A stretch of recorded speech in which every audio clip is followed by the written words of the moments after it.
Hi, I'm James, and today I'm going to show you how to spatchcock a turkey. This technique is also referred to as butterflying.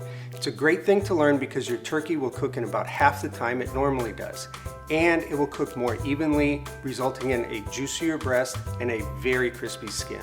This technique is also great for any kind of poultry, so you can do it with a chicken, a duck, or even Cornish game hen. It's also going to be great if you're going to be grilling the turkey, because then you can just put it on the grill and forget about it. So let's get started. First thing we want to make sure is nothing slides, so we've got a damp towel underneath our cutting board, and then we're going to pat dry the turkey with paper towel to make sure it is perfectly dry. Then we're going to turn the bird over, and what you're looking for is the backbone, which is centered right down the middle.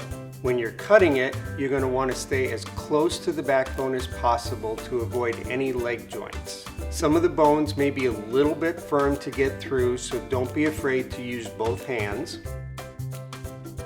When you get through one side, you're going to want to turn the turkey around and then cut along the backbone again as close to the backbone as possible. Once you have the backbone removed, save that for making stock or for gravy.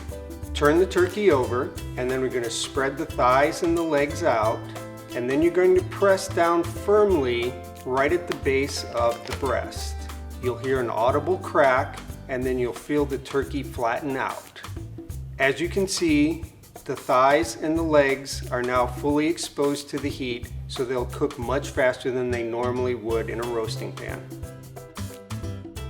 Now you want to liberally sprinkle with kosher salt. This is going to help dry out the skin slightly, so when you roast it, you end up with very crispy skin. Now is also the time to sprinkle with any herbs that you want.